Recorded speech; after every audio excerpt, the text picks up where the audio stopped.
समन्ता चक्रवालेषु अत्रा गच्छन्तु देवता सद्धम्मं मुनिराजस्य सुनन्तु सग्गमुक्खदं ධම්මස්සවන කාලෝ අයං බදන්තා ධම්මස්සවන කාලෝ අයං බදන්තා ධම්මස්සවන කාලෝ අයං බදන්තා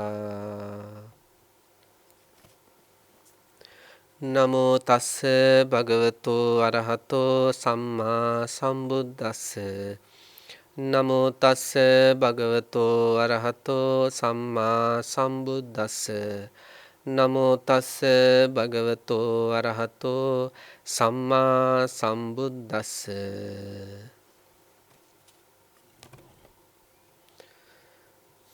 අතිපූජනීය ලෝකවාසී මහා සංඝරත්නයන් අවසරයි ශ්‍රද්ධාවන්ත කාරුණික ගුණවන්ත පින්වත්නි ජීවිතය නිවැරදි කරන්නට හේතු වෙන නිර්වාණ ධර්මය සාක්ෂාත් කිරීමට උපකාර වන උතුම් භාවනාමය ධර්ම දේශනා මාලාවේ තවත් එක් විශේෂ ධර්ම දේශනාවක් විදියට අද දවසේ අපි අපේ ජීවිතේ තාම වැදගත් දහම් කාරණා කිහිපයක් පිළිබඳව සාකච්ඡා කරන්නට සූදානම් වෙන අවස්ථාව. තථාගත සම්මා සම්බුද්ධ ශාසනයක් හමු වුණ කාලයක් තුල අපිට මොනතරම් දුෂ්කරතා ඇති වුණත් බාධා ඇති වුණත් ඒ දුෂ්කරතා ඒ බාධා මැද්දේ අපි නිර්වාණ ධර්මයේ සාක්ෂාත් කරගන්නට හේතු වෙන ගුණධර්ම ඒ පරිසරය සකස් කරගන්නට අපි කැපවෙලා කටයුතු කරන්න ඕනේ. මල් යහනාවක් වගේ ඊටාම සුව පහසු විදියට අපිට පංච උපාදානස්කන්ධාදී ධර්ම අවබෝධ කරගන්නට සෝබාදහම විසින් අපි ඇසුරු කරන ලෝක සත්‍යය විසින් පරිසරය සකස් කරලා දෙයි කියලා අපි කවදාවත් හිතන්න හොඳ නැහැ. අතීතයේ වැඩ වාසය කරපු උතුමන් වහන්සේලාගේ ජීවිත ගත්තත් ඒ උතුමන් වහන්සේලාත් ඒ භවයේ හෝ පෙර භවයන්හිදී මේ ජීවිත අවබෝධයට පංච උපාදානස්කන්ධාදී ධර්ම අවබෝධයට අනේක වාරයක් දුක් විඳලා පීඩා විඳලා දුක් ගැහැට විඳලා තමයි ඒ උතුම් තත්ත්වයන් සාක්ෂාත් කරගෙන තියෙන්නේ. දිගු කාලයක් තිස්සේ පෙරම් පුරාගෙන ආපු උතුමන් වහන්සේලාටත් ඒ විදිහේ දුෂ්කරතාවයන්ට මුහුණ දෙන්න සිදු වුණා නම් පින්වත්නි අපිට දුෂ්කරතා හමු වෙනවා කියන එක දුෂ්කරතාවලට මුහුණ දෙන්න වෙනවා කියන එක ඊටාම සාමාන්‍ය දෙයක්. මේ කාලය ගත්තට පස්සේ මේ කාලයේ මුළු ලෝක පුරාම කොරෝනා වසංගතය පැතිරෙන අවස්ථාවක්. ඉතින් අපේ රටෙත් මේ වෙනකොට දවසකට 25කට වැඩි ප්‍රමාණයක් උතුම් මනුෂ්‍ය ජීවිතේ අතහැරලා යන මට්ටමකට අයට ජීවිත අතහැරෙන මට්ටමකට පත් වෙලා තියෙනවා. එතකොට මේ කාලය තුල රැකියා කරන අයට, නිවෙස්වල කටයුතු කරන අයට, විවිධ සමාජීය කටයුතු කරන අයට මේ හැම කෙනෙකුටම පුංචිම දරුවාගේ ඉඳලා පාසල් යන පුංචිම දරුවාගේ ඉඳලා මේ කොරෝනා වෛරසය නිසා පුදුමාකාර දුෂ්කරතාවයන් සමූහයකට මුහුණ දෙන්න සිද්ධ වෙලා තියෙන්නේ. හැබැයි ඒ කොරෝනා වෛරසයත් අපිට මතු කරලා පෙන්වන්නේ පංච උපාදානස්කන්ධ ධර්මයේ දුක්ඛ ලක්ෂණයමයි. මේ පංච උපාදානස්කන්ධ ධර්මත් එක්ක ඉස්සරහට යනකොට සසර යනකොට අත්දකින්න වෙන මහා දුක්ඛ ස්වභාවයක් තමයි මේ වසංගත රෝගයක් විදියට අපට අත්දකින්න වෙලා තියෙන්නේ. ඉතින් මීට වසර ගානකට කලින් මේ ලෝක පුරා මේ වගේම වසංගතයක් පැතිරිලා මිලියන 100කට අධික ප්‍රමාණයක් ඒ වසංගතයෙන් මිය ගිහිලා තියෙනවා. ඊළඟට යුරෝපය ඇසුරු කරගෙන විතරක් මිලියන 20කට අධික පිරිසක් මිය ගිහිලා තියෙනවා. යුරෝපා රටවල් ඇසුරු කරගෙන. ඒ ඇති වෙලා තියෙන වසංගතය තුල මේ වර්තමානයටත් වඩා ඒ ශරීර වල ගෙඩි දාලා ඊළඟට ඒවා පැලිලා ඒකට කියන්නේ බ්ලැක් ඩෙත් කියලා. කියන්නේ කළු මරණය කියලා. එහෙම වසංගතයක් වෙලා තියෙනවා. මිලියන ගණනක් උතුම් මනුෂ්‍ය ජීවිතේ අහිමි කරගෙන තියෙනවා. එතකොට මේ හැම දෙයකින්ම අපි තේරුම් ගන්න ඕන පංච උපාදානස්කන්ධ දුක්ඛ ලක්ෂණය මේ පෙන්වන්නේ. අපි මේක අවබෝධ කරගන්න ඕන. ඒ කියන්නේ අපට ඉඟි දෙනවා ඕක දුකක් කියලා. එතකොට අන්න ඒක අපි තේරුම් ගන්න ඕනේ. එතකොට ඒක තේරුම් අරගෙන මේ පංච උපාදානස්කන්ධ ධර්මයෙන් ගැලවෙන්නට හේතු වෙන විදියට පරිසරයේ සකස් වෙන විදියට අවශ්‍ය මානසිකත්වය හදා ගන්න ඕනේ. ඉතින් මේ භාවනා දේශනා මාලාව තුළ අපේ පින්නතුන් අපේ ගෞරවනීය ලොකු ස්වාමීන් වහන්සේ දේශනා කළ ඒ වටින දහම් කාරණා ආශ්‍රයෙන් මේ භාවනාව සම්බන්ධ පුළුල් දැනුමක් ජීවිතයට එකතු කරගන්න ඇති. ඉතින් මේ වැහෙද්දි අපේ පින්නතුන්ට භාවනා කරන්න ආස හිතෙන්නත් ඇති. ඡන්දය ඇති වෙන්නත් ඇති. ඒ භාවනාවෙන් ලැබෙන සුවය ගැන, සැපය ගැන, ප්‍රීතිය ගැන, ප්‍රමෝදය ගැන, විදර්ශනා ප්‍රීති ගැන පවා විස්තර කරද්දී අනේ මටත් ඒවත් දකින්න තිබ්බනම්, අනේ මටත් ඒවත් දකින්න තිබ්බනම් කියලා බොහෝ වාරයක් හිතෙන්න ඇති. ඒත් ඇයි ඒව අත්දකින්න පුළුවන් විදියට මානසිකත්වය හැදෙන්නේ නැත්තේ බොහෝ අයට. ඒව ඇහෙද්දි පුදුමාකාර සතුටක් ඇති වෙලා, ප්‍රීතියක් ඇති වෙලා, බලාපොරොත්තු ඇති වෙලා ඒ වෙලාවට අදිෂ්ඨානත් ගන්නවා. හෙට උදේ මං 4ට නැගිටිනවා. හෙට උදේට මං අද මේ භාවනා දේශනාව තුළ විග්‍රහ කරපු ඒ විදර්ශනාව සිදු කරනවා. ඒ සමාධිය උපදවා ගන්න කටයුතු කරනවා. ඒත් හෙට උදේ ඒක උනේ නැහැ. ඒක බොහෝ අයට වෙලා ඇති. ඇහෙනකොට ආසයි, කරන්න වෙලා වෙනකොට කම්මැලි. ඇයි එහෙම වෙන්නේ? බුදු දේශනාවේ තියෙනවා මේ සතිපට්ඨාන සංයුත්තේ තියෙන සංයුත්ත නිකායේ මේ හිතේ ඕනම හැඟීමක් උපදින්නේ. මානසිකාරය හේතු වෙලා. මානසිකාර සමුදයෙන් ධම්ම සමුදය කියලායි තියෙන්නේ. එනි මෙනෙහි කිරීම හේවත් මානසිකාරයේ හේතුල තමයි ඕනම හැඟීමක් උපදින්නේ. කම්මැලිකම කියන හැඟීම උපදින්නේ මෙනෙහි කිරීම කියන එක හේතු වෙලා. එතකොට අපිට මේ ඇහෙන විදර්ශනා ඥාන, ඇහෙන මේ සමාධි උපදවා ගන්නට කම්මැලිකම දුරු කරලා වීර්යවන්තව කටයුතු කරන්න. ඒ වීර්ය උපදවා ගැනීමටත් අවශ්‍ය මානසිකාර වගයක් තියෙනවා. දැන් කම්මැලිකම උපදින්නේ ඒට අනුකූල මෙනෙහි කිරීම වල යෙදෙන කෙනාගේ. කෙනෙක් වීර්ය උපදින්නට හේතු වෙන මෙනෙහි කිරීම පැවැත්වුවොත් එයාගේ හිතේ වීර්ය කියන හැඟීම ඇති වෙනවා. ඒක නැවත මෙනෙහි කරොත් ඒක අධික වීර්යයක් බවට පත් වෙනවා. එතකොට එයා තමයි මේ ශාසනය තුල උදේට නැගිටලා ඊළඟ වෙලාවල් හදාගෙන ඒ තමන්ගේ යෝගාවචර ජීවිතේ අති සාර්ථකව ඉස්සරහට අරගෙන යන්නේ. අතීතයේ අද අපි බොහොම ආඩම්බරෙන් කතා කරන උතුමන් වහන්සේලා ලැබුණු භවයේ තුල එහෙම අධික වීරයකින් කටයුතු කරලා නිවන් දැකලා තියෙන්නේ ඒ වීරය උපදින්න හේතු වෙන මෙනෙහි කිරීම පවත්වපු නිසා. ඊළඟට මෙහෙම දෙයක්ත් තියෙනවා. මේ ලෝකයේ තුල පින්වත්නි මේ සසර ගමන තුල අපි සංසාරයේ යම්කිසි නරක හැඟීමක් පුරුදු කළොත්, අකුසල හැඟීමක්. ඒ සංසාරයේ අපි පුරුදු කරන නරක හැඟීම් හේතු වෙලා ප්‍රත්‍ය වෙලා මේ වර්තමානයේ තුල අපට යම් මනෝභාවයන් වැඩි වෙන්නට, මනෝභාවයන්ගේ බලය වැඩි වෙන්න හේතු වෙනවා. සංසාර ජීවිතය පුරුදු පුහුණු කරපු සමහර හොඳ හැඟීම් හේතු වෙලා වර්තමාන අපේ ජීවිතේ සමහර හැඟීම් බලවත් වෙන්න හේතු වෙනවා. ඒක ආපහු සිහිපත් කරන්නම්. සසර ජීවිතේ අපි ඇසුරු කරපු සමහර නරක හැඟීම් හේතු වෙලා නරක මානසිකාර හේතු වෙලා වර්තමාන ජීවිතේ සමහර හැඟීම් බලවත් වෙනවා. සමහර නරක හැඟීම් බලවත් වෙනවා. සසර ජීවිතේ අපි පුරුදු පුහුණු කරපු හොඳ යහපත් මානසිකාර හේතු වෙලා වර්තමාන ජීවිතේ යහපත් හැඟීම් බලවත් වෙනවා. ඒ කියන්නේ දැන් වර්තමාන ජීවිතේ අපේ කම්මැලිකම තියෙනවා කියමු. ඒ කම්මැලිකම වැඩි වෙනවා පින්නත් සංසාරගත ජීවිතේ කම්මැලිකම් හේතු වෙලා. හරි පුදුමයි ඒක. වර්තමානයේ වීරයක් තියෙනවා කියලා හිතමු. ඒ වීරය වැඩි දියුණු වෙනවා සසර ජීවිතේ වීරය හේතු වෙලා. අපි බලමු එහෙම වෙලා නැද්ද කියලා මේ ශාසනය තුල. පින්තුන්ට මතක ඇති චුල්ලපන්තක ස්වාමින් වහන්සේ.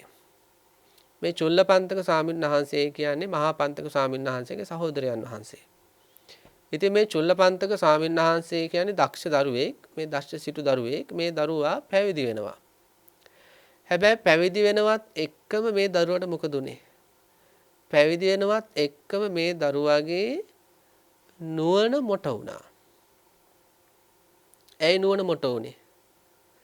සසර ජීවිතේ භික්ෂුන් වහන්සේ නමක් විදියට කටයුතු කරද්දී අධ්‍යාපනය හදාරන්නට අපහසු එක භික්ෂුවකට නින්දා කරලා විහිළු කරලා.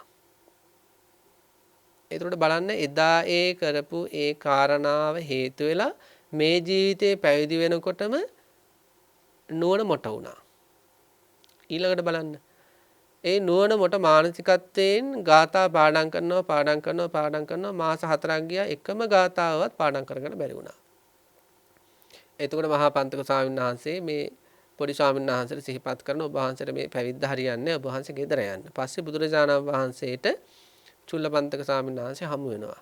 හමුණාට පස්සේ පින්නතුට මතක ඇති ඒ චුල්ලපන්තක ස්වාමීන් වහන්සේ අතින් අල්ලගෙන ගිහිල්ලා විහාරයකට එක්කගෙන ගිහිල්ලා අතර රෙදි කඩක් ඉර්ධියෙන් මවලා චුල්ලපන්තකයන් වහන්සේ අතර දීලා රජෝහරණං කියන සංඥාවෙන් හැඟීමෙන් ඒක පිරිමදින්න කියලා යම්කිසි කමඨහනක් බුදු පියාණන් වහන්සේ සිහිපත් කරලා වඩිනවා.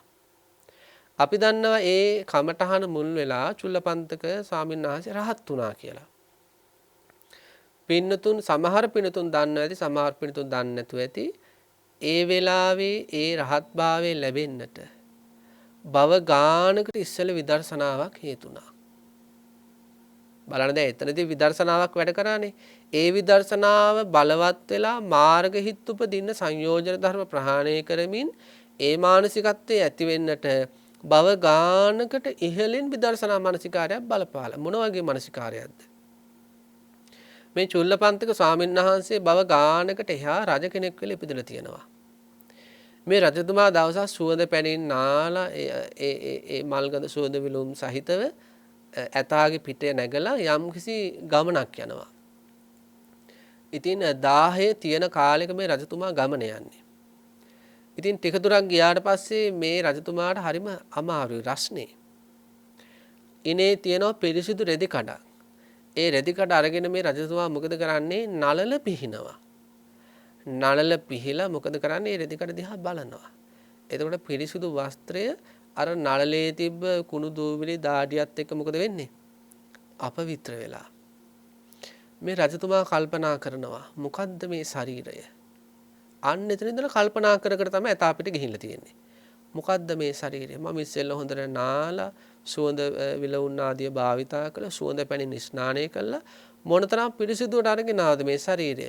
මේක මොහොතින් මොහොත දැන් වෙනස් වෙලා මේ වෙලාවේ දැන් මෙහෙම තත්ත්වයක් තියෙන්නේ. අන්න ඒ කාරණාවේ පිහිට මොකද කළේ? තමන්ගේ ජීවිතේ බාහිර අයගේ ජීවිතවල මේ ජීවිතේ ශරීරය වෙනස් වෙන හැටි සිතුවිලි වෙනස් වෙන හැටි කල්පනා කර ගමන ගියා. අන්න ඒ විදර්ශනාව උපකාර වෙලා තමයි අර රජෝහරණං කියලා චුල්ලපන්තක ස්වාමීන් වහන්සේ අර රෙදිකට පිරිමදිද්දී සෝතාපන්න සකෘදාගාමි අනාගාමි අරිහත් කියන මාර්ග ඥාන උපදින්නට හේතුණු අතීත විදර්ශනාව වෙලා තියෙන්නේ. එතකොට බලන්න වර්තමානයේ ඒ ස්වාමීන් වහන්සේගේ හිතේ අර රජෝහරණං කියලා ඒක තුල හිත වැඩ කරද්දී මේ භව ගානකට කලින් මේ විදර්ශනාවක් තමයි හේතුල තියෙන්නේ. ඒකත් එක්ක හේතු වෙලා ප්‍රත්‍ය වෙලා මාර්ග හිත උපදින්න. එතකොට අපි හොඳට තේරුම් ගන්න ඕන අද අපේ වර්තමාන ජීවිතේ කුසල හැඟීමක් හරි අකුසල හැඟීමක් හරි ඉපදුනාට පස්සේ ඒක වැඩි දියුණු වෙන්න පෙර ජීවිතවල සිතුවිලි බලපෑම් කරනවා.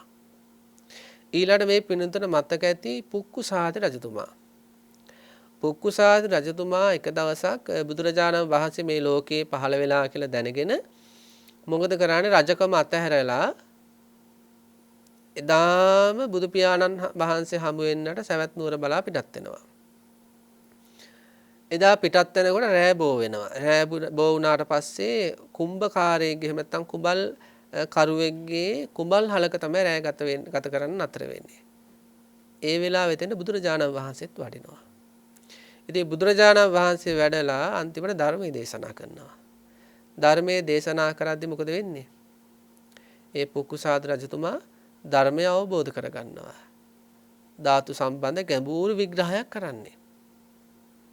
එතකොට පුකුසාද රජතුමාට ඒ ගැඹුරු ධර්මයේ දේශනා කරලා ධාතු විග්‍රහයක්මයි කරන්නේ එතන.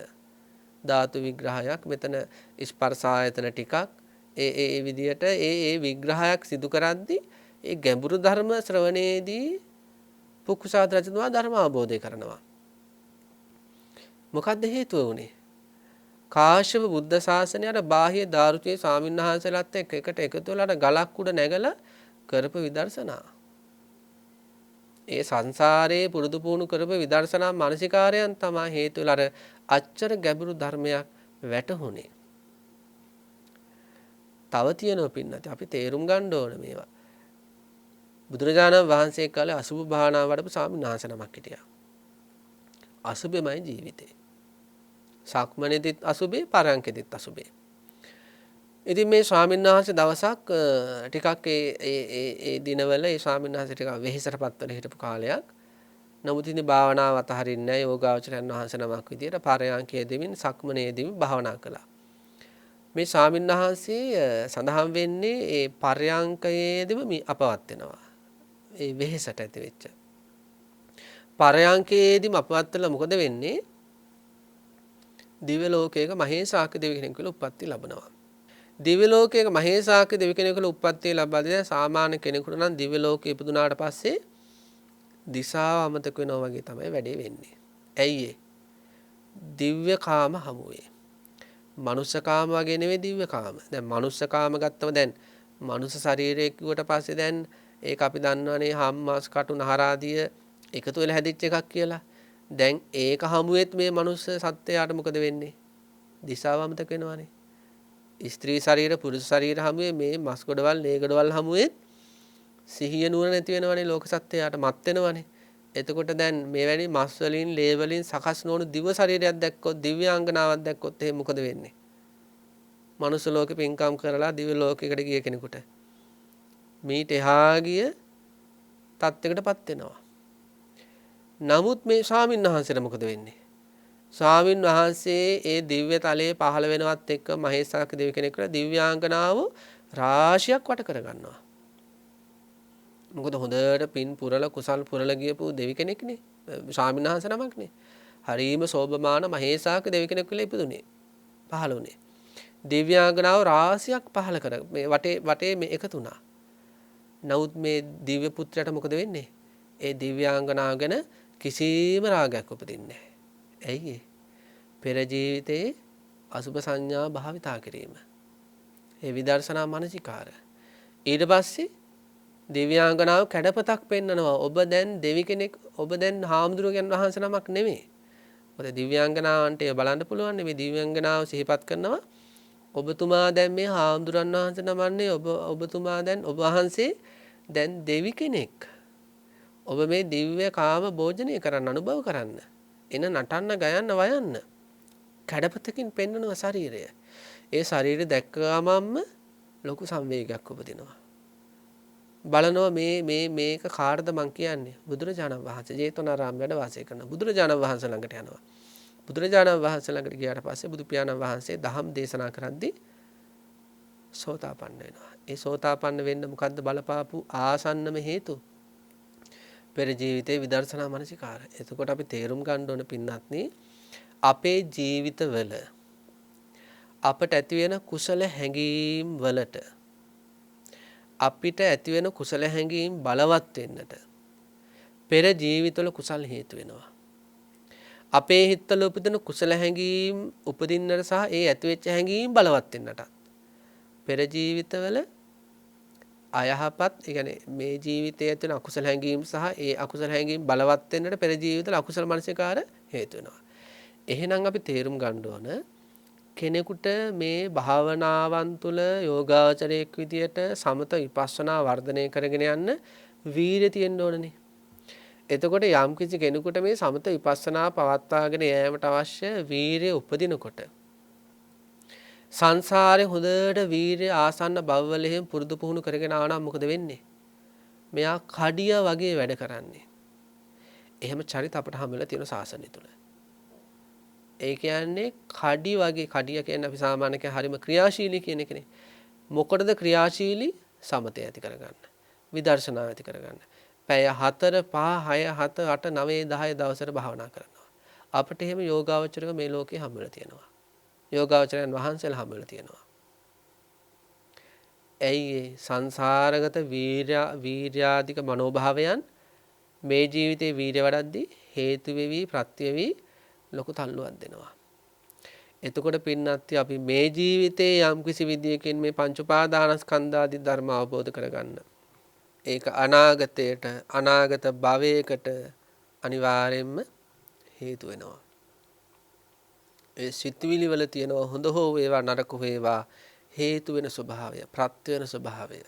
හේතු වේ ප්‍රත්‍ය වේ නැවත නැවත නැවත නැවත ඒ හැඟීම් වර්ධනය වෙන ස්වභාවය. එතකොට කාට හරි දැනෙනවා නම් අනේ මට මේ ධම් දේශනා ශ්‍රවණය කරද්දී භාවනා ගැන අහද්දී අනේ මට මේ භාවනා කරන්න ආස හිතෙනවා. නමුත් මගේ හිතේ ඒ වෙලාව එද්දී වීර්ය උපදින්නේ නැහැ. ඇකිලෙනවා. එහෙනම් මගේ සංසාරික වීරියේ දුබලතාවයක් තියෙන්න ඕන. එහෙම සංසාරික ජීවිතේ ගත්ත වීරයන් වල අඩුපාඩු ඇති සමහර විට. එහෙනම් මේ ජීවිතේ මම වීරිය හදා ගන්න ඕනේ. මේ ජීවිතේ වීරිය හදාගත්තොත් ඒක මේ ඉදිරි ජීවිතේ හෝ මතු භවයක හරි නිවන් දකින්නට අවශ්‍ය වීරියක් සම්පාදනය කරගනිද්දී මේ වීරය ප්‍රත්‍ය වේලා හේතු වෙලා එතන අධික වීරයකින් අඛණ්ඩ භාවනාවලදී නිවන් දකින්න හේතුවක් වෙනවා. එතකොට අපි දැනගන්න ඕන වර්තමානයේ පින්නත් අපි උදාසීනකම් තියනවා නම් ඒ වීරය හදා ගන්නට අපි මොනවද මෙනෙහි කළ යුත්තේ කියලා. අපි මුලින්ම සිහිපත් කළ ඕනම හැඟීමක් උපදින්නේ වර්ධනය වෙන්නේ බලවත් වෙන්නේ මෙනෙහි කරන ස්වභාවය අනුව. මානසිකාර සමුදයමයි ධම්ම සමුදය. මෙනෙහි කිරීම හේතු වෙලාමයි හැඟීම් උපදින්නේ. අද කාට හරි දැනෙනවා නම් මට තියෙන වීරය මදි හෝ මට වීරය උපදින්නේ නැහැ කියලා හරි බලන්න මෙන්න මේ කාරණා ටික මෙනෙහි කරලා. අපාය බය පච්ච වෙක්කනතාවය. යෝගාවචරය මොකද කරන්න ඕන? සතර අපායේ තියෙන බය නුවණින් දකින්න ඕනේ. ඒකට තමයි මේ ප්‍රත්‍යවේක්ෂා කරනවා කියලා කියන්නේ. පිරික්සන්න ඕනේ. තිරිසන් ලෝකේ පිරික්සන්න ඕනේ. ඒක හරි වටින කාරණා. තිරිසන් ලෝකේ පිරික්ස බලන්න ඕනේ. නිරේ ලෝකේ පිරික්ස බලන්න ඕනේ. එතකොට මොකද වෙන්නේ? ඒ මානසිකාර පාත්තද්දි මොකද වෙන්නේ? අනිත් පැත්තෙන් ඊට සාපේක්ෂව වීර්ය වැඩෙනවා. වීර්ය වැඩෙනකොට මොකද වෙන්නේ? මෙන්න සමතයට විපස්සනාවට Taman ඇදිලා යනවා. අර කම්මැලිකම් උදාසීනකම් කොහේ ගියාද දන්නේ නැහැ. එතකොට තිරිසන් ලෝකෙ පිරික්සන්න ඕනේ. කොහොමද පිරික්සන්නේ? තිරිසන් ලෝකේ තිරිසන් සත්තු විඳින දුක් අපි ඇහෙන්න ඕන තරම් දැකලා තියෙනවා. මාධ්‍ය හරහා ඕන තරම් දැකලා තියෙනවා. අපිට මතකයි අපි මහව කියන ආරණ්‍යයේ වැඩ වාසය කරද්දී දවසක් පාන්දර ස්වාමීන් වහන්සේ නමක් ඇවිල්ලා අපිට සිහිපත් කරනවා. අනේ ස්වාමීන් වහන්සේ ආරාමයට ඇතුල් වෙන තැනට සුනකෙක් ඇවිල්ලා කන් කුණු වෙලා. අපි මොකද කළේ? අපි ඔක්කොම ස්වාමීන් වහන්සේලා වත් පිළිවෙත් කරමින් හිටිය උදෑසන කාලේ අපි සියලුම ස්වාමීන් වහන්සේලා ඒ ආරාමේ මහව ගල්ලැහැවෙර අරණ සේනාසනේ ඒ ඇතුල් වෙන තැනට වැඩම කළා.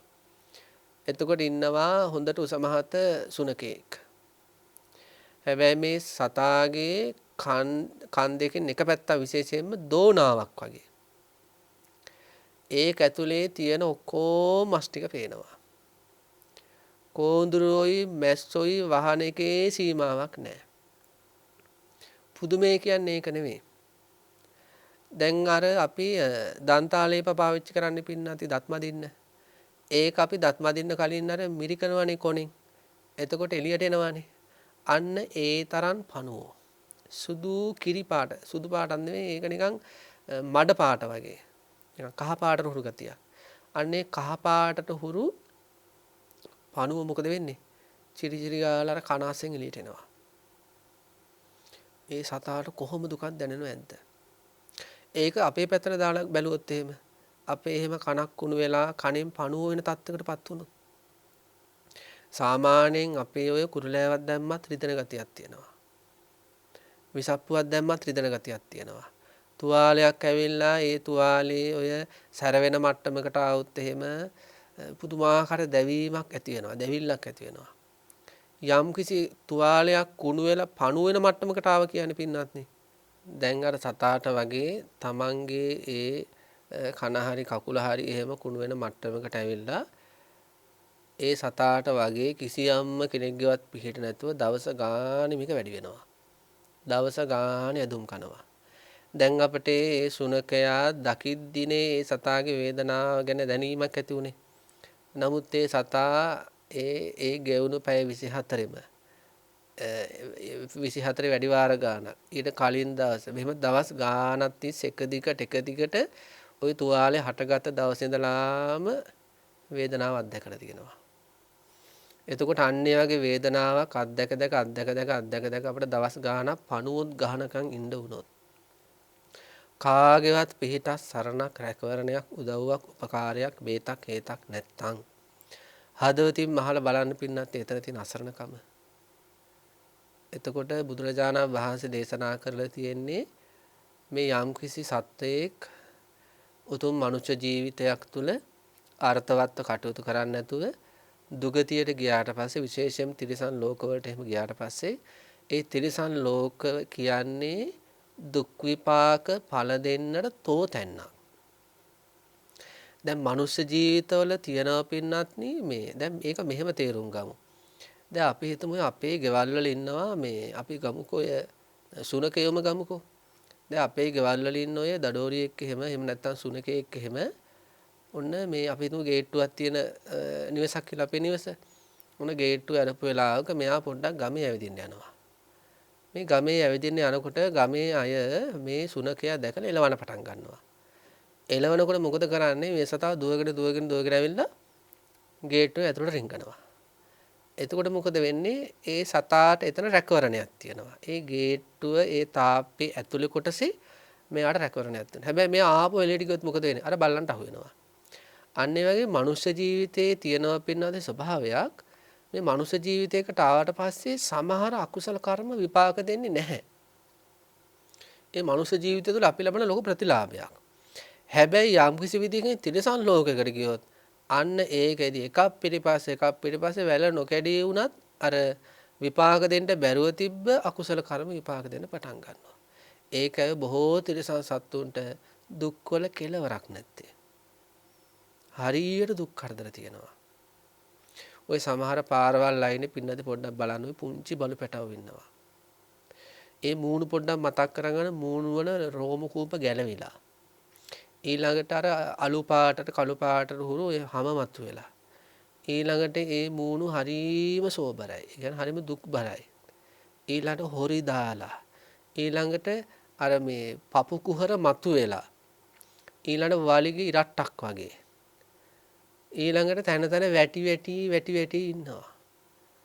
බලන්න එහෙම බව කීයක් ඒ සත්තුන්ට ඉස්සරහට විඳින්න වේද? එන බුද්ධ ශාසන ගණන් ගන්න නැතුව හිඳීමේ ප්‍රතිඵල. අපිත් මේ ජීවිතේ නම් මෙහෙම ඉන්නවා තමයි. නමුත් සසර ජීවිතේ අපිත් පුංචි බලු කුක්කෝ වගේ ඔය වගේ කටු ගැහුණු ශරීර වලින් බව දහස් ගණන් විඳවල තියෙනවා. අනේ අපිට ඒව පේනවනම් පින්නත් අපි මීට වඩා වීරවන්තව කටයුතු කරනවා. පේන්නේ නැති ඒක බුදුරයන් වහන්සේලා මේ ලෝකෙට පහළලා දේශනා කරන්නේ. උන්වහන්සේලා දැකලා මේ සසර ගමන සෙල්ලමක් කරගන්න එපා.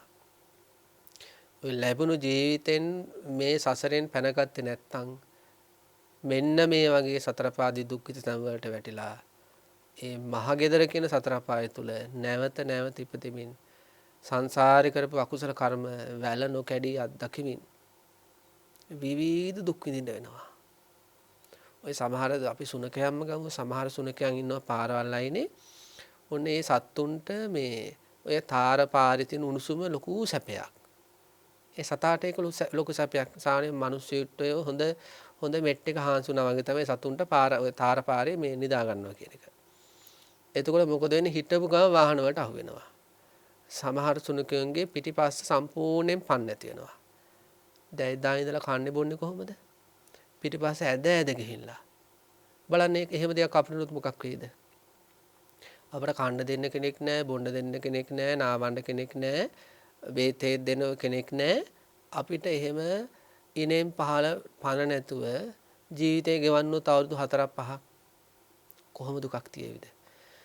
එහෙම දුක් කොච්චර මේ ලෝකේ තිරිසන් සත්තු විඳිනවද? එතකොට සමහර තිරිසන් සත්තු ඉන්නවා, සමහර සුනකයෝ ඉන්නවා එක කකුලක් එහෙම වෙලා. කකුල් තුනෙන් ඔන්න දුවනවා. ඇවිදිනවා.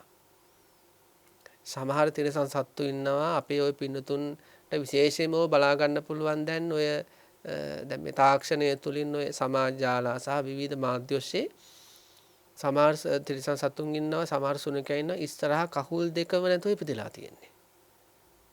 ඒතර පිටිපස්සේ කකුල් දෙක විතරයි. එතකොට මොන දුකක්ද ජීවිතේ විඳින්නේ? අවුරුදු 10ක් 15ක් ඉතින් විඳින්න එපා. දැන් මිනිස්යන් නම් සමහර දුක් විඳ දරා ගන්න බැරුණාට පස්සේ එල්ලිලා මැරෙනවා. දැන් තිරිසන් සතුන්ට ඒවත් තේරෙන්නේ නැහැ. ඒ එල්ලිලා මැරෙනවා කියන එක හොඳ දෙයක් නෙවෙයි. නමුත් තිරිසන් සතුන්ට ඒකවත් තේරෙන්නේ නැහැ. දැන් මිනිස්යන් මොකද කරන්නේ? ඔන්න වහ බෝතලයක් බොනවා, එහෙම නැත්නම් ගඟේ මූදේ පයින්නවා, ඒ දුකෙන් ගැලවෙන්න කියලා. තිරිසන් සතුන්ට එහෙමවත් මොලයක් නැහැ. නුවණක් නැහැ. මනුස්ස නුවණට ආසන්න නුවණක්වත් නැහැ නේ තිරිසන් සතෙකුට. එතකොට අර ඒ දුකම විඳගෙන බැනුම් අහගෙන එතකොට එහෙම ඉන්න සතා ඇවිල්ලා අනිකුත් සත්තු වෙලාවකට හප්පලා කාලේ යනවා. එතකොට කවුද පින්නත් ඒ දුකට එන්නේ?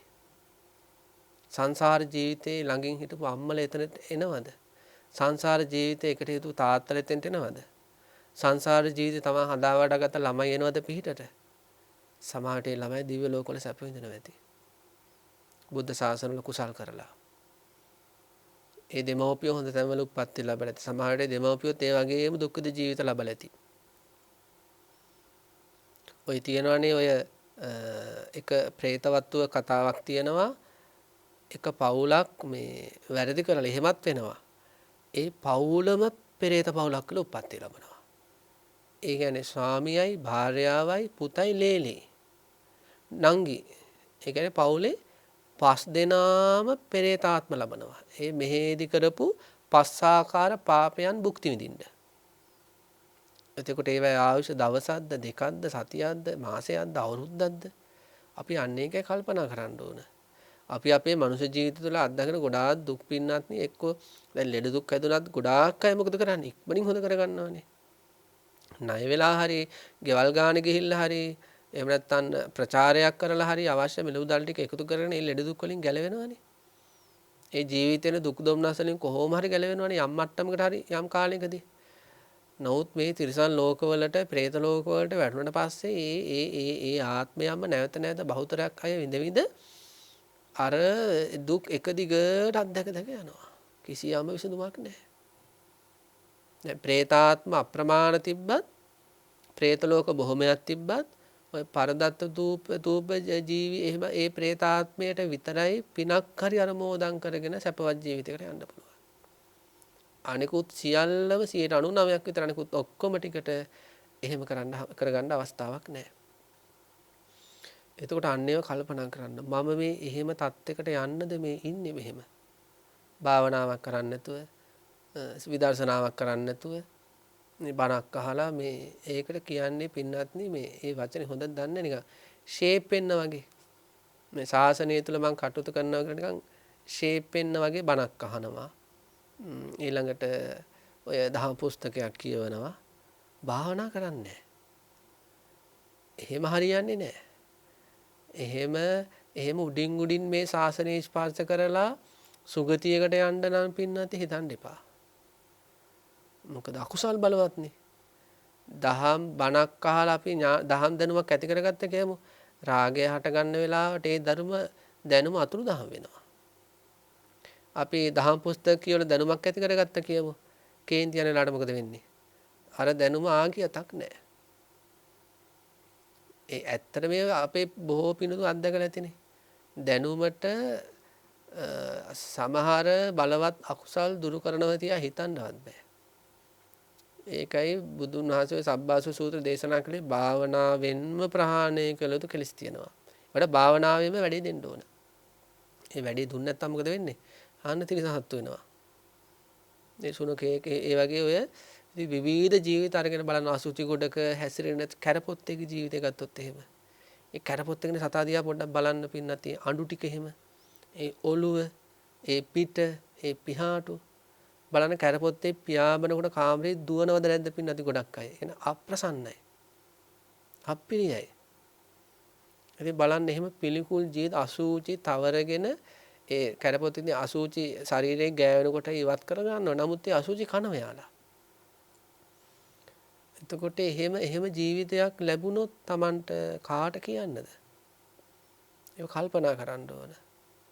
ගැඩවිලක් වෙලා ඉපදුනොත් මේ පොළවේ යට කට්ට කළු අර දිග රබර් එකක් වගේ ඒ ලොකු ගැඩවිලක් වෙලා ඉපදුනොත් එහෙම අමතක කරන්න එපා මේ ශාසනය තුල මහානදම් පුරපු සමහර ස්වාමීන් වහන්සේලාට ශාසනය තුල වැඩ කටයුතු කරපු සමහර ස්වාමීන් වහන්සේලාත් හිතා ගන්න බැරි දුක්ඛිත ජීවිතවලට ගිහිලා තියෙනවා.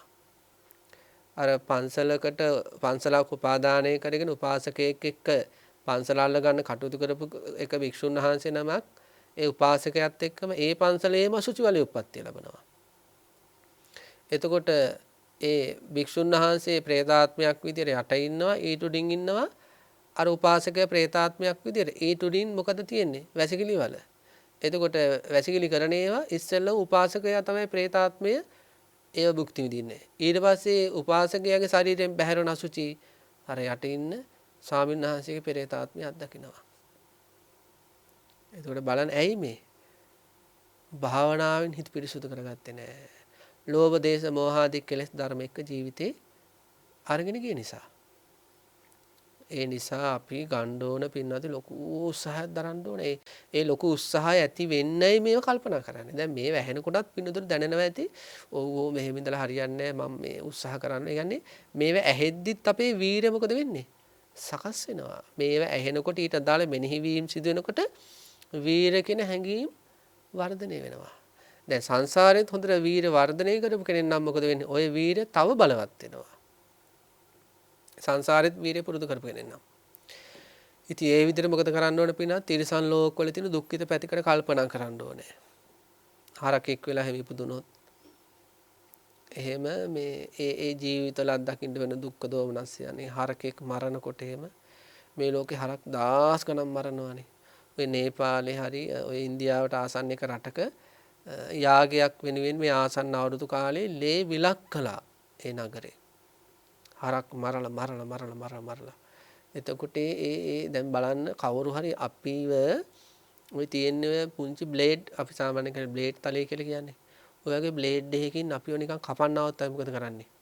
දුවනවනේ. එහෙනම් අපිට ඒත් එක්ක පොරාලන හයියක් නැත්නම් අපි මොකද කරන්නේ? දුවනවා. ඒ බ්ලේඩ් එකෙන් ඉතින් කැපුවොත් ඉතින් ඕක ඉතින් ඕන ඇඟිල්ල පොඩ්ඩක් කැපිලා යයි, අතක් කැපිලා යයි. නමුත් ඒකටත් කැමති නෑනේ. එතකොට හරක්ගේ කපන්නේ එහෙම බ්ලේඩ් එකකින් නෙමෙයි. ඒ හරක්ගේ කකුල් වලට ගහනවා. ඊළඟට කොන්දර ගහනවා. ඒ ගහලා ඊළඟට අත් කකුල් ගැට ගහලා දඟලන නිසා ඊට පස්සේ බෙල්ලට පිහි තියලා කඩු තියලා මොකද කරන්නේ? කපනවා. ඉතින් අර බ්ලේඩ් එකෙන් කපනවා වගේ නෙමෙයි එතන දුක. ඉතින් අපි හිතන්න ඕන පින්නත් එහෙම මනුෂ්‍ය ජීවිතවල ඉඳලා මනුෂ්‍ය ජීවිතේට අර්ථයක් දෙන්න නැතුව බණ භාවනාවක් කරන්න නැතුව සසර ජීවිතේ ආපු එහෙම සමහර අය මොකද වෙන්නේ? අන්නේ වගේ හරක් ඝාතනය කරන ගව ඝාතකාගාරවල භවයෙන් භවය එවම්ම දුක් විඳ යනවා. එවන්ම දුක් විඳ යනවා. ඉතින් කවදාද සැනසෙල්ලක් ලැබෙන්නේ? එහෙම තැනකට යන්නද මේ කම්මැලිකම මගේ? අන්න කල්පනා කරන්න ඕන. මේ උදාසීනකම මේ බැරිබැරියාව හිතේ තියෙන එහෙම ඒ ගව ඝාතකාගාරවල එහෙම කැපි භවයෙන් භවයේ යන්නද? කුකුල්ලු වෙලා උණු වතුර හැලිවල පැහෙන්නද මේ මගේ මේ කම්මැලිකම? ඊළඟට ඌරන් වගේ සත්තු වෙලා තැලිලා පොඩි වෙලා පිම්බිලා ඉදිමිලා උණු වතුර දාලා මුඛයට ශරීරයෙන් බැහැර වෙන්න මුළු ඇතුළාන්තයම ගිනියම් කරලා ඊළඟට මරණ ජීවිතයක් වෙන්නද මම මේ කම්මැලි කර කර ඉන්නේ. කල් දම ඉන්නේ භාවනාව. ඊළඟට ඔය පුංචි පුංචි කුකුළු පැටව ඉන්නවා. ඒ කුකුළු පැටව පින්නත් ඔය සමහර ඒක ඔය ආහාර වර්ග හදන සමහර මේ ලෝකයේ සමහර ආයතනවල පේලියට යවනවා. ඒ පේලියට නිකන් බෙල්ට් එකක් දිගේ වගේ සත්තු ඔක්කොම චූටි චූටි අර බටු වැට වගේ පේලියට යනවා. පේලියට ගිහලා මොකද වෙන්නේ? ඒ හිර කළා වගේ යවන්නේ යන අතරෙම හොටේ කැපෙනවා. හොට කපාගෙන යනවා. ඒ යන්ත්‍රෙම වෙනවා. ඊට පස්සේ මොකද වෙන්නේ? ඒ සතා එකපාරට නිකන් මේ අර නිකන් මේ අර රෝලකට වගේ වැටිලා තැලිලා පොඩිලා මිරිකිලා යනවා. ඊළඟ අනිත් පැත්තේ සූප් එක වගේ එනවා. ඒ තැලෙන පොඩි වෙන මිරිකෙන වෙලාව හිතන්නකෝ. ඒ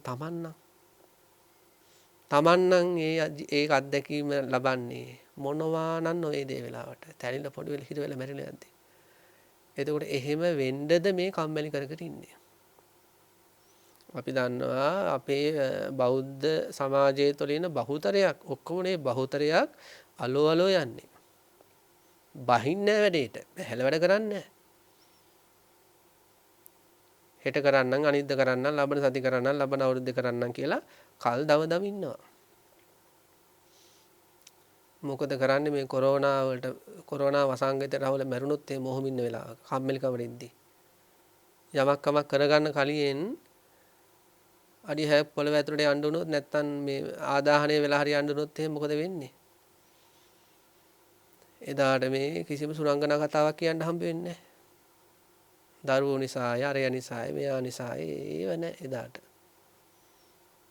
ඉතින් ඔබ අපි දෙගොල්ලටම අදාළයි. මේ අපි දෙගොල්ලම භාවනා කරන්න ඕන. භාවනාවේ අපිට ලොකු මානසික දියුණුවකට යන්න පුළුවන්. ඉතින් තිරිසන් ලෝක ගැන කල්පනා කරන්න ඕන. පෙරේත ලෝක ගැන කල්පනා කරන්න ඕන.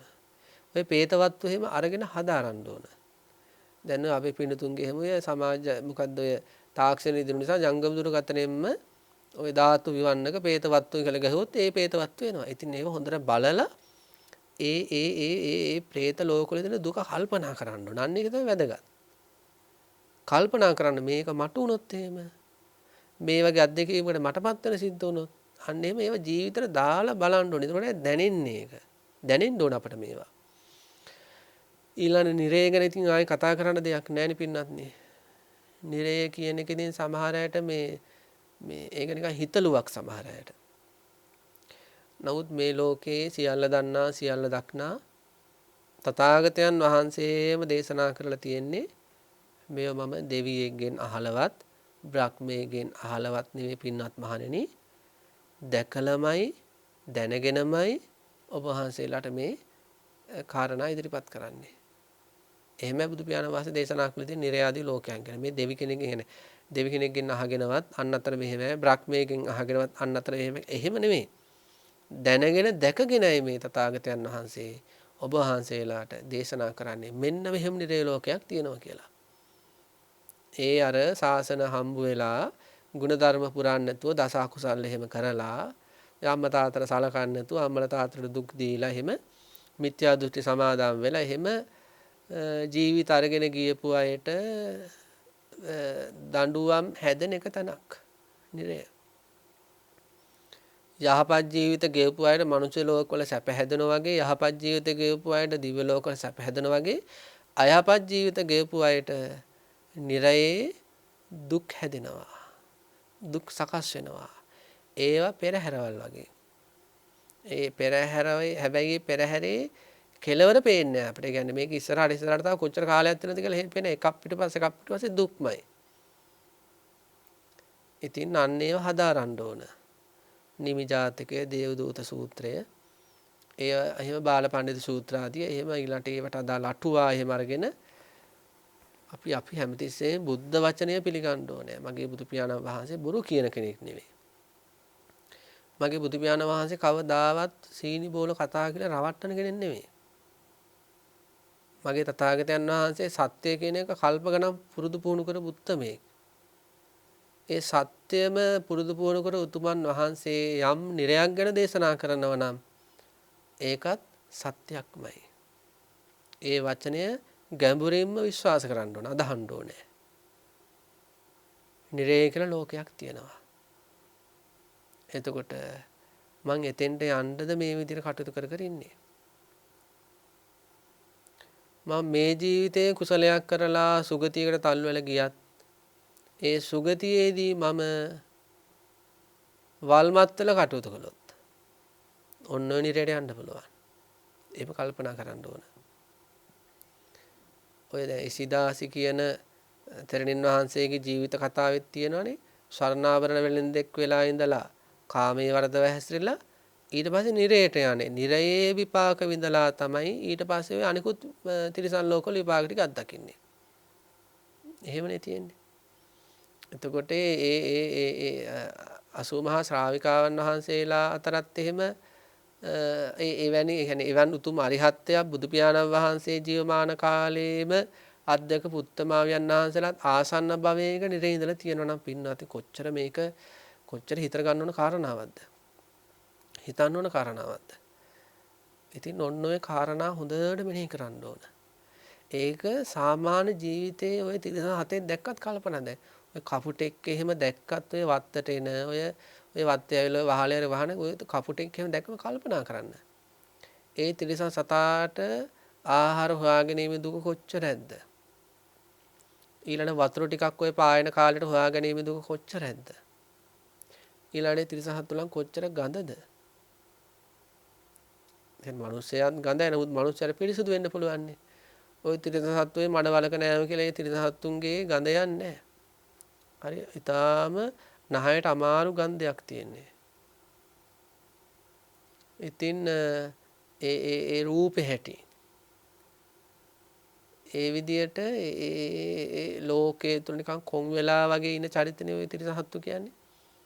ඉතින් අන්නේ මෙන්න ගෙදර ඉන්න බල්ලා වුණත් අරගෙන ඒ තිරසන් සතා දිහා බලලා ඒ තිරසන් සතාගේ හැඩරුව ඒ තිරසන් සතාට ආවේනික දුක් කරදර කියන්න බැරි ස්වභාවය දැන් ඔය අපේ සමහර නිවෙස්වල ඉන්නවා ඔය තිරසන් සත්තු හුරතලයට හදනවා. එතකොට දැන් තිරසන් සතාට මේ ඒ ගෙදර අයත් ඇලෙනවා තිරසන් සතා ඒ වගේ 10 ගුණයකින් ගෙදර අයට ඇලෙනවා. හිතුව ගමන් මොකද වෙන්නේ? ගෙදර යනවා පිට රට. අර තිරසන් සතා කාට හරි බාර දෙනවා. දැන් අර තිරසන් සතාට ඇති වෙච්ච බැඳීම තුළ කොච්චර දුක් උපදිනවද? ඔය හිතන්නේ ගොඩක් අය තිරසන් සත්තු ඇති කරන්නේ. ඒ තිරසන් සත්තු විදුලි වේගෙන් බැඳීම් ඇති කර ගන්නවා. අපි නම් බැඳීම් ඇති වුණාට පස්සේ බැඳීම් වල ඇති වෙන දුක් නැති කරගන්න බණ හරි අහනවනේ, භාවනා හරි කරනවනේ. ළඟ ඉන්න කෙනෙක් එක්ක කතා කරලා හරි අපේ දුක අඩු කරගන්නනේ. අර තිරසන් සත්තු මොකද කරන්නේ? අපිට වඩා අධික බැඳීම් ඇති කරගෙන ඒ බැඳීම් ඇති වෙච්ච අය වෙනස්කම් කරද්දී, දාලයක්දී, හිරිහැර කරද්දී, වෙලාවකට පයින් ගහද්දී හරියට මානසික වේදනාවක් විඳිනවා. ඔය සමහර තිරිසන් සතුන්ගෙන් දැන් තිරිසන් නම්මලගෙන් එහෙම ඔය පැටවු එහෙම වෙන් කරාම දවස් ගණන් කෙදිරි ගගා අඬ ඉන්නවනේ. ඉතින් ඒ ජීවිත හරි අසරණයි. හිතේ දුකක්වත් දුරු කරගන්න ක්‍රමවේද නැහැ. ඉතින් එහෙම නිවසින්න සුනකයා දිහා බලලා වුණත් අපිට ලොකු වීරයක් ඇති කරගන්න පුළුවන් මේ වගේ තිරිසන් ජීවිතයක් මට ලැබෙන්න පුළුවන් මේ ශාසනය තුල බණ භාවනා කටයුතු නොකළොත්. ඉතින් මෙන්න මේ විදිහට පින්නත් අපි අපේ ජීවිතේ නැති වීර්ය උපදවා ගන්නත් ඉපදුනා වූ වීර්ය වැඩි දියුණු කරගන්නත් හේතු වෙන විදිහට මෙනෙහි කිරීම පවත්වන්න ඕන. අපාය බය පච්චවේකනතාව සතර පාය නුවණින් පිරික්සන්න ඕන. අපි නැවත නැවත සිහිපත් කරන මේක පිරික්ස දවසක වන්න. එක මොහොතකට නෙමෙයි බිම ඉන්න දල කඩියෙක් දැක්කත් පණුවන් දල කඩියන්ට අහුවෙච්ච පණුවෙක් දැක්කත් අහස පියාඹන පක්ෂියෙක් දැක්කත් ඒ ජීවිත අභ්‍යන්තරයේ දුක මතු කරලා ගන්න. එක පාට පේන්නේ එක පාට ලස්සන කුරුල්ලෙක් කියලා පේන්නේ. ඒ අපේ මෝහය. ඒ සතාගේ අතුලාන්තයට බෙල බැලුත් මහා දුක්ඛ ලක්ෂණයක්. ඒතර තියෙන පංච උපාදානස්කන්ධයක්. ඉතින් මනුස්ස පංච උපාදානස්කන්ධයක් අවිභාග්‍ය දුකක් එතන තියෙන බව හොඳට මතු කර ගන්න පුළුවන්. ඉතින් අන්නේ විදියට නිරන්තරයෙන්ම ඒ ධර්ම මනසිකාරය වීර්ය උපදවා ගන්නට අපි භාවිතා කළොත් අපි අපහසුවකින් තොරව උන්න පරයන්කයට ඇදිලා යනවා. පරයන්කය තුල අපි බලාපොරොත්තු වෙන කාල වේලාවල් වාසය කරන්න පුළුවන් භාවනාව තුළ. ඉතින් මේක දිගින් දිගට පිරිහෙන්න දෙන්නේ නැතුව පවත්වාගෙන ගියොත් අපි බලාපොරොත්තු වෙන උතුම් ඉලක්කය සාක්ෂාත් කරගන්නත් ඒක හේතුවක් වෙනවා. ඉතින් හැම දිනාටම අපි ආශිර්වාද කරනවා, ප්‍රාර්ථනා කරනවා. මේ වෙනකොට අපි පින්නතුන්ගේ ජීවිතවල යම් උත්සාහයන් තියෙනවා නම් ඒ බොහෝ සෙන් නගිනවා. ඒ උත්සාහයන් තව තවත් වර්ධනය කරගන්න ඕන. වර්ධනය කරගන්න නම් වර්ධනය වෙන දේවල් කල්පනා කරන්න ඕන. ඉතින් ඒ උත්සාහයන් නැවත ඇති කරගෙන මේ උතුම් බුදු සසුන තුලදීම පින්නතුන්ට සතරපාදී දුක්ඛිත තැනකට ආයේ කිසියම්ම දවසකවත් නොවැටෙන උතුම් සෝතාපන්නාදී උතුම් මාර්ගෙහිත් උපදවා ගන්නට අවශ්‍ය පරිසරයන් සකස් වේවා කියලා ප්‍රාර්ථනා කරනවා. පින්නත්ටි අද දවසේ භාවනාමය ධර්ම දේශනා සඳහා දායකත්වයෙන් දරමින් අපේ පින්නන්ත පිරිසක් කටයුතු කරනවා. අංක 216 3 බියන්විල කඩවත පදිංචි මංජුල අබේසිංහ මහත්මයා, තනුජා ඇඹුල්දෙනිය මහත්මිය සහ මහිත් තේජක මුණුපුරා කෙනේ පින්තුන්. ඒ පිරිත විශේෂයෙන් බලාපොරොත්තු වෙනවා මේ සිදු කරගත්ත මහානීය පුණ්‍ය ශක්තිය අනුමෝදන් කරන්න. අද දිනට යෙදී ඇති රොසලින් ඇඹුල්දෙනිය ආදරණීය මෑණියන් පරලෝසපත්ත වර්ෂයක් පිරීම නිමිත්තෙන් එතුමියට පුණ්‍යානුමෝදනා කරන්න බලාපොරොත්තු වෙනවා. මීට වසර 2මාරකට පමණ පෙර මිය පරලොව ගිය සෝමදාස ඇඹුල්දෙනිය ආදරණීය පියාණන්ට සහ 4 වර්ගයේම සංසාරගත පින් කැමති නෑදෑ හිත මිතුරන්ටත් පුණ්‍යානුමෝදනා කරන්න බලාපොරොත්තු වෙනවා. ඉතින් අපේ පින්තුන් බලාපොරොත්තු වෙන ඒ රොස්ලින් ඇඹුල්දෙනිය මව්තුමියටත් ඒ වගේම සෝමදාස ඇඹුල්දෙනිය පියාණන්ටත් අනිකුත් ඥාතීන්ටත් නිවන් දක්නා තුරාවටම මේ උතුම් බුද්ධ ශාසනය අසුරු කරන්නත් ඒ වගේම ඊටාම සිල්වත් ගුණවත් සත්පුරුෂයන්ගේ ආශ්‍රය, කල්යාණ මිත්‍රයන්ගේ ආශ්‍රය නැවත ලැබෙන්නත්, නිවන් දක්නාත් එක්ම සුගතිගාමී ජීවිත ලැබෙන්නත්, අතිඋතුම් නිර්වාණ ධර්මයෙන් සැනසෙන්නත් ඒ දෙමව්පියන් ඇතුළු මේගේ ඥාතීන්ට මේ පැයක් තුල ලොවක් සැනසීම තුල මතුවෙච්ච මහානීය පුණ්‍ය කර්මය අනුමෝදන් වෙත්වා කියලා ප්‍රාර්ථනා කරන්න. පින්නත් ඒ වගේම දේශිකයන් වහන්සේ ඇතුළු මහා සංඝරත්නයට සහ ජයමග කාර්ය මණ්ඩලයටත් ලෝකේ පුරාම සිටින කොරෝනා රෝගීන්ටත් සෙත් ප්‍රාර්ථනා කරන්න පින්තුන් බලාපොරොත්තු වෙනවා. ඉතින් විශේෂයෙන් මේ භාවනා දේශනා මාලාව සිදු කරගෙන යන අපේ ගෞරවනීය ලොකු ස්වාමින් වහන්සේටත් ඒ වගේම ජයමග රූපවාහිනී කාර්ය මණ්ඩලයටත් මේ සිදු කරගන්න උතුම් කුසලයන් තුලින් කායික මානසික නිදුක් නිරෝගී සුවපත් භාවයම ලැබේවා කියලා ප්‍රාර්ථනා කරමු. ඒ වගේම ලෝකයේ පුරාම අපේ රටේ සහ මේ ලෝකයේ පුරා මේ කොරෝනා වෛරසයෙන් අසරණ වෙලා ඉන්න, රෝගී වෙලා ඉන්න හැම දිනාටම ත්‍රිවිධ රත්නයේ අනන්ත ගුණානුභාවයෙන්ුත් සියලුම දෙවිවරුන්ගේ ආධාර උපකාරයෙන්ුත් මේ සිදු කරගන්න මහානීය පුණ්‍ය කර්මයන්ගේ ආනිසංස වාරයෙන්ුත් කායික මානසික නිදුක් නිරෝගී භාවය ලැබේවා. කොරෝනා වසංගතයෙන් මේ මුළු ලොවම නිදහස් වේවා. කොරෝනා වසංගතය මේ ලොවෙන් බැහැර වේවා කියලත් පින්තුන් ප්‍රාර්ථනා කරනවා. අවසාන වශයෙන් ඒ දායකත්වයේ දරන මංජුල අබේසිංහ මහත්මියට, තනුජා ඇඹුල්දෙනිය මහත්මියට සහ මහිත් තේජක මුණුපුරා ඇතුළු මේ පින්තුන් හැම දිනාටමත් බණහපු හැම දිනාටමත් බුද්ධ ආදී රත්නත්‍රය අනන්ත ගුණානුභාව බලයෙන් සිතක් ශාන්තියක් සැනසෙල්ලක්ම වේවා. කිසියම් දුකක් කරදරයක් අතුරු අන්තරාවක් නම් සිද්ධ නොවේවා. ජීවිතේ පුරාවටම කායික මානසික සුවය සකස් වේවා. යහපත් බලාපොරොත්තු සිද්ධ වේවා. අතිඋතුම් නිර්වාණ ධර්මයේ සාක්ෂාත් කර ගැනීමට මේ පින පාරමිතාවක්ද වෙත්වා කියලා අපි ප්‍රාර්ථනා කරනවා. හැම දිනාටම තෙරුවන් සරණයි. ආකාසට්ඨාච බුම්මට්ඨා දේවා නාග මහිද්దికා පුඤ්ඤන්තං අනුමෝදිත्वा චිරන් රක්칸තු ශාසනං.